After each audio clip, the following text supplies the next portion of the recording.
So previously I was letting you know that example one, how will you analyze the example one? You need to put the hypothesis development, then you need to put as a first step, you need to visualize the scatter diagram that we have calculated over here. I will just copy my scatter diagram from here.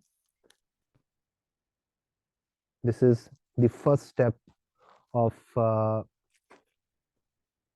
correlation analysis.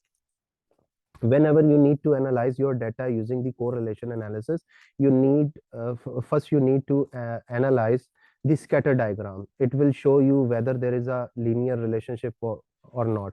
If the line looks like this, it start from the bottom left and it goes up on the right side, it means your relationship of the variable is linear. So in that case, you need to use basically Pearson correlation analysis. So it will justify the reasoning why you are going to use the correlation analysis. The second is the table that I have indicated over here. You can use this table as a part of your interpretation. So I can place this table over here, but as a screenshot. As a screenshot, I need to put this table over here. Whenever you are going to use your table of correlation analysis in your Word file, it should be editable. It means that if something is need to be removed or unnecessary in your data set, you can do it easily in the editable version. But if your file is not editable, you may unable to use it as a part of your process. So you simply need to take a screenshot if you are using it for slide purpose. So I am using it as a screenshot to put it over here. Yes, this one. So I have told you that the first row indicates the correlation coefficient, and you can also see in case of total marks the same correlation coefficient. The second line indicates the p-value. This is the p-value, that is 0.000. It indicates that how much is your probability value or sig value. If we technically state, it is a sig value. So I need to use the pointer, yes. So first row indicates the correlation coefficient, which is basically the weak positive correlation coefficient, and 2 steric indicates that this relationship is significant at 0.01% sig level, which is two-tailed.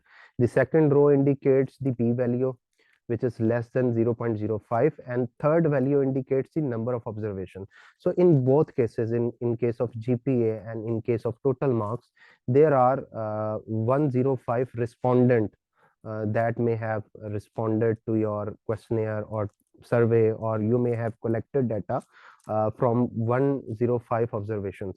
So this is how you can interpret, you can extend your interpretation that you have collected data from 105 students regarding their GPA and total marks. So you may interpret like this. So in the next slide, I have let you know what is the APA style of interpreting the data. You may also indicate over here the number of students. Table 1 indicates the Pearson correlation of GPA and total marks of 105 university students. You can add like this. The remaining interpretation will be intact and can be used for your analysis also. So what is the next step? What is the next step? We need to analyze our data using a non-monotonic relationship. If your data is not showing a monotonic relationship, like in our case, you can see that the most of the dots are away from the central line or the main lines. It means there are some outliers in the data, and due to those outliers, we may consider that the data might be not normal. But as I have told you earlier, that the rule of thumb is if your number of observation are greater than 30, you may consider it as a normal data. So we cannot say that our data is not normal. Our data is normal, but there are some outlier in our data. So whenever you find some outlier in your data, you may use you may use monotonic method, which is basically Kundal-Stau-B method. So how can we do it? Simply, you need to go to analyze button. You need to go to the analyze button, then correlate, then bivariate, and then you need to choose Kundal-Tau-B. It is used when you find some monotonic relationship that is not strictly linear, that is not strictly normal. There is a monotonic relationship in your correlation analysis. You can use this option. So just click OK because our variables are already selected, and you will find a non-parametric correlation like this. So it will give you the same results, but your correlation coefficient would be different. Like in our Pearson correlation, the correlation value was 0.432, which shows a positive and weak positive correlation between GPA and total marks. But in case the value somehow decreases, it indicates that if we use the non-parametric correlation procedure, our correlation value will be decreased. But you may interpret in the same way. There is no change of interpretation. Just you need to replace the Pearson correlation name with Kundal-Stau-B. So in case of interpretation, you just need to indicates that table 1 indicates the Kundal-Stau correlation of GPA and total marks 105 university student, and you need to also indicates that as there are some outliers in the data set and the relationship is linear, but it also indicating a monotonic relationship, you need to infer over here. I would indicate simply, I would include another slides interpretation in APA style for monotonic relationship. So you can easily understand what I am trying to say. Table 1 indicates the Kundal Tau B. Kundal Tau B. Correlation of GPA and total marks of 105 university students due to monotonic relationship indicated in figure 1. All right. This analysis indicates that there is a linear and weak positive, highly significant correlation between GPA and positive marks. You need to change the value also. In Kundal-Stau correlation analysis, you can say that the value of correlation coefficient is 0.357, and still it is weak positive correlation. So you can 0.357, 0.357. While the p-value is same, therefore if GPA increases, the total marks will also increase. Only two things have changed. The first thing is the procedure name, and the second thing is value, while the remaining things are same. I have also told you that if your variables that you are going to basically see the correlation analysis, if they are ordinal. So how can you identify that some of the variables are ordinal like this? This is ordinal data. This is also ordinal data. These are also ordinal. You can see the female male version data. You can see there is an order. There is nominal or ordinal data. So if you want to analyze the variable like this, You can do it with the Spearman rank correlation. So for example, if I would like to analyze uh, the gender with, for example, ethnic groups, both are ordinal data. So how can we use it? I can go to the graph as a first step, then OK. I need to delete the first relationship so that I may choose it again. So what we need to do, we need to analyze the gender, and we need to analyze the ethnicity. Yes, this one. So you need to click OK. And you will find a relationship like this.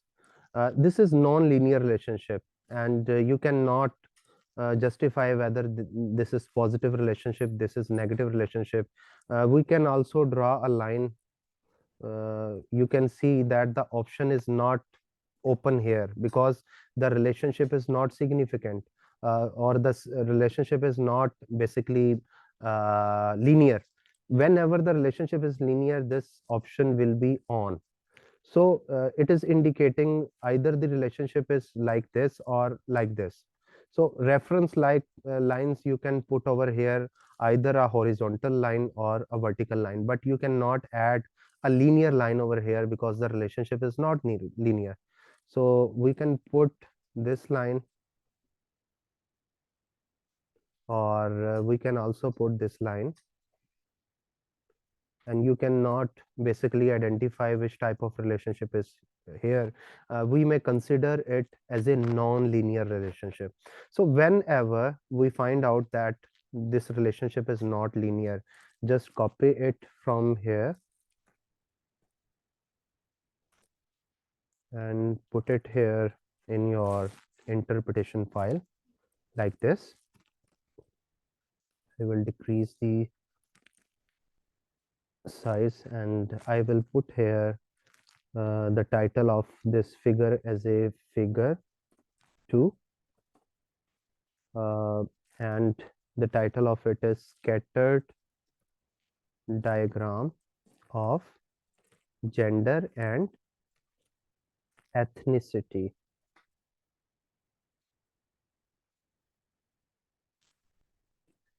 So as the diagram indicates you, non-linear relationship between the variables, between the ordinal variables. So we may adjust our correlation analysis with Spearman rank correlation analysis. So as a second step, what we can do over here,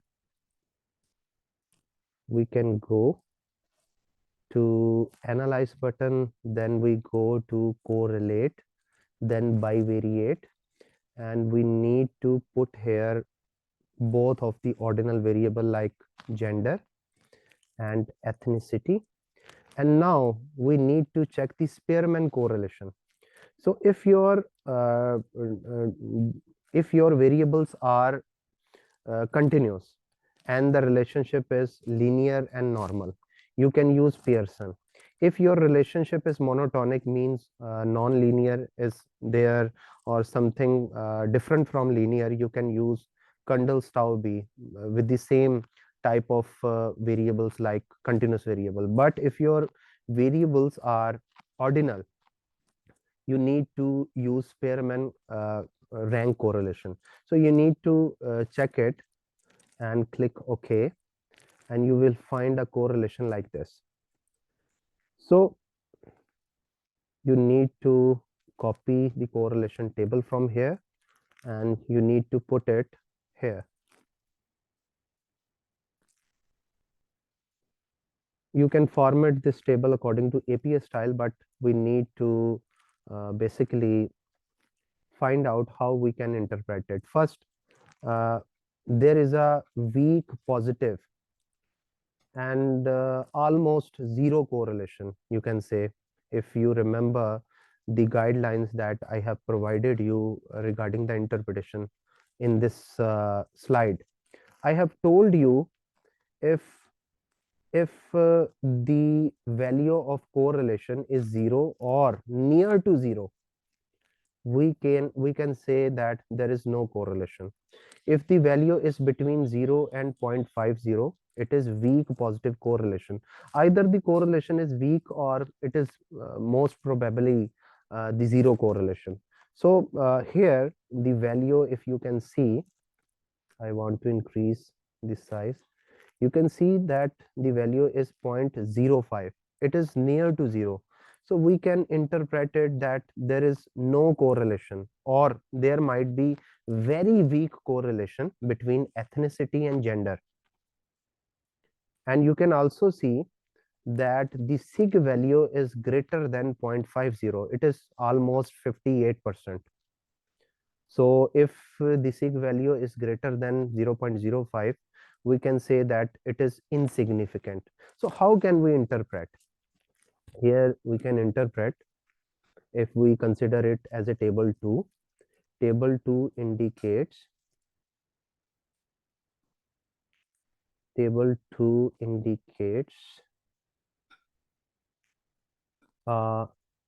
Spearman rank correlation of 105 students with respect, or between their gender and ethnicity. The table indicates that there is very weak positive or no correlation, which is also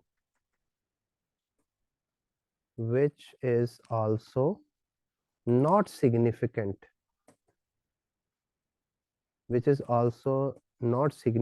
at any level. It is neither significant at 1% level, it is neither significant at 5% level, and it is also not significant at 10% level, because the p value is very high. It is almost 58%. So we can check the significance at maximum 10% level. After 10%, the value is considered as a insignificant. So we can say that it is not significant at any level. So the correlation is very weak, or there is no correlation between gender and ethnicity, and it is also not significant at any level. So what we can conclude over here? We can conclude that, therefore, we may conclude that gender of students is not significantly correlated with their ethnicity. So this is the way how you can interpret, and you can also include the value. You can put here the value. First of all, you need to understand that in case of Pearson correlation, we use R to indicate the correlation. But in case of Spearman rank correlation, we need to use phi. Phi is basically a value which you can use from here. Is it showing over here? Not. You need to check for more symbols, and maybe the phi sign would be here. If you cannot find here the phi sign, you may use the small p as a phi, and you may basically make it italic. So phi is equal to, it is basically the correlation coefficient of Spearman rank correlation. So phi is equal to 0.05, and p sig value, you can also use the word phi 0.055, and the p value is equal to 58%, 0.58.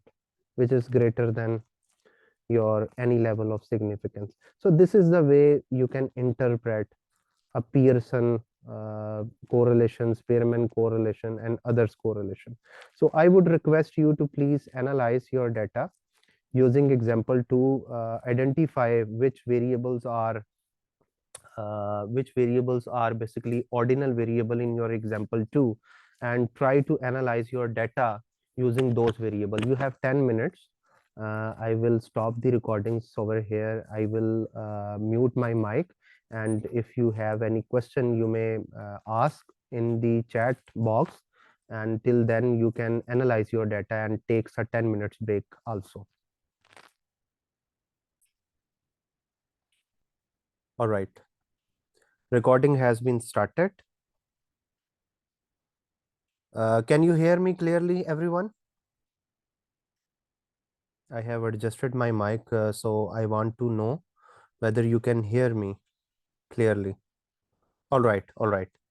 Okay, let's start from regression analysis, which is the second most important part of our today's session. There is a difference between correlation and regression. When we would like to just see the relationship, whether it is positive, negative, or no relationship, whether it is significant, non-significant, whether it is basically monotonic, non-monotonic, we can use the correlation analysis. But if we would like to know the impact of one variable on another variable, or we would like to analyze the causation of one variable on another variable, we can use the regression analysis. So in this way, regression analysis basically let us know the impact of independent variable on our dependent variable. So regression analysis is a statistical technique used to model the relationship between a dependent variable and one or more independent variable. The goal is to understand and quantify the nature of relationship, as well as to make prediction or estimate the values of the dependent variable based on the values of independent variable. So you can analyze the relationship using the impact, or you can predict your dependent variable based on your independent variable.